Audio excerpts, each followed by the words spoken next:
Nakaalarma sa komunidad. Maghatag mi og updates gikan sa lugar sa pagpaminaw sa mga saksi ug mga opisyal.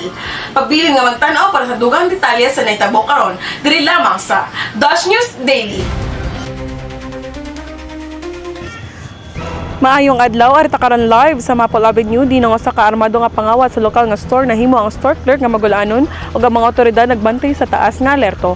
Mga alas 9:45 ganinang buntag, sulod ang usa ka suspect sa store nanulis og kwarta gamit ang pusil ug nibiya sa lugar. Ang mga pulis ug mga investigador karon nagapangita sa tawo nga responsable. Tan-awon nato ang detalye sa krimen ug paminawon nato ang mga nasangkot. Ato karon istoryahan ang store clerk nga si John Paul nga nagtrabaho sa tindahan sa panahon sa pangawat. Muna ani maguto ma'am. Samtang nagahatag ko kaning baligya sa usa ka customer ma'am. Wa na ko nabantayan ma'am nga abri day ang akong gate sa gawas. So mao to ma'am, dunay ni sulod nga lalaki nga gidayon ko niya pahapa dayon gisumbag ang akong kilid pagkahuman. Gikuha niya ang kwarta sa kahira ma'am dayon didagan dayon siya ma'am. Sigurado nga nahadlok na ka, nakatutok ba kaniya og mayo?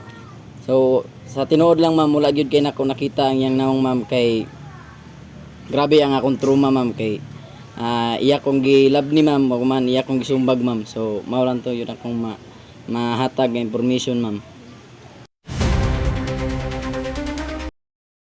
O sa customer si kay Timbaw ana sa panahon sa pangawat, iyang ihatag iyang nakita. Timbaw? Ngayon to ma'am, kalit-kalit lang to ma'am sulod ang kuan. Ang lalaki tapos siya hoodie nga kuan.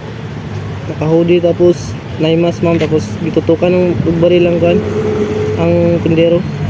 Nakatagamtam ba ka og mga clue bahin sa suspect bisan sa mga makatabang sa otoridad? Taason man to ma'am, mga siguro mga 5'10" tapos pution. Tapos ito murag sa boses niya ma'am, murag bataan naman mga 20 anyos.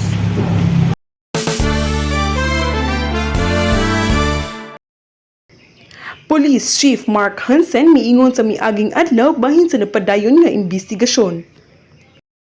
Pinaagi sa CCTV footage o partial nga fingerprint nga ini nga krimen nga na-recover na mo sa lugar na kaila usab na mo og na-identify na mo ang suspect na si Troy Justin Taho nga adunay na po record sa police station na mo sangkot sa aning pagpangawat na iyang gibuhat og maghatag ko gamay nga impormasyon sa atong publiko og sa otoridad nga magamping kanunay dili lang sa ilang mga panimalay kundi pati sa ilang mga sarili.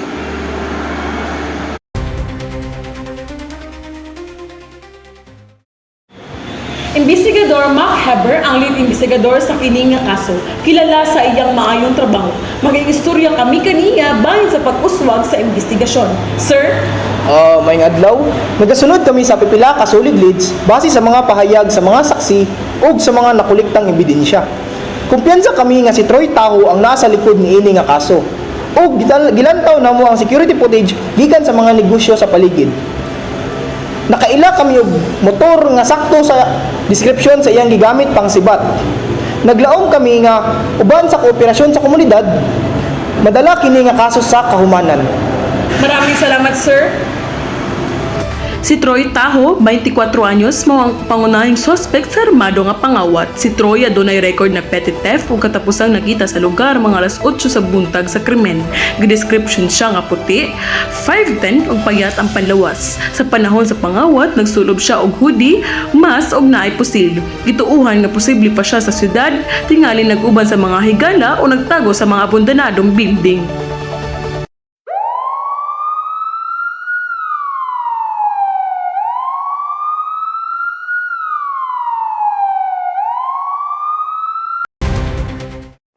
Sa pagpadayon sa pagpangita sa suspect, ang mga pulis nagpadayon sa ilang pagpaningkamot aron madakpan si Taho. Aniya ang pahayagi kan Chief Hansen. Chief?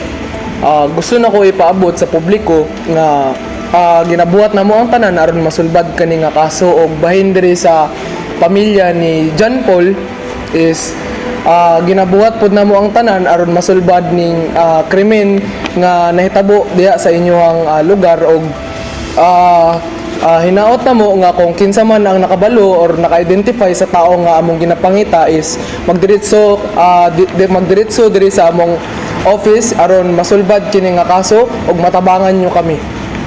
Maraming salamat, Chief. Punta na pa dahil ng investigasyon, ang mga residente sa Maple Avenue nagpakigbisog sa kahadlok, naglaom na madakpan dahil ang suspect. Karon, ang mga store clerk sama ni John Paul o mga saksi sama ni Kay Timbaw nag-anto sa trauma. Ipa-update mo kamo samtang napadayon ang mga detalye. Para sa Daily Dash News, ako si Nisidon, nag-report live. Daghang salamat Isidon sa imong live report gikan sa lugar sa panghitabo. Padayon ang among team sa pagmonitor ug paghatag sa pinakabag-ong impormasyon samtang musugod pa kini. Pabilin nga magtan-aw para sa dugang updates ug balita sa tibuok adlaw. Ako si Jasmine Salazar sa ngalan sa Dash News team. Daghang salamat sa inyong pagtanaw. Mag-amping ug maayong adlaw.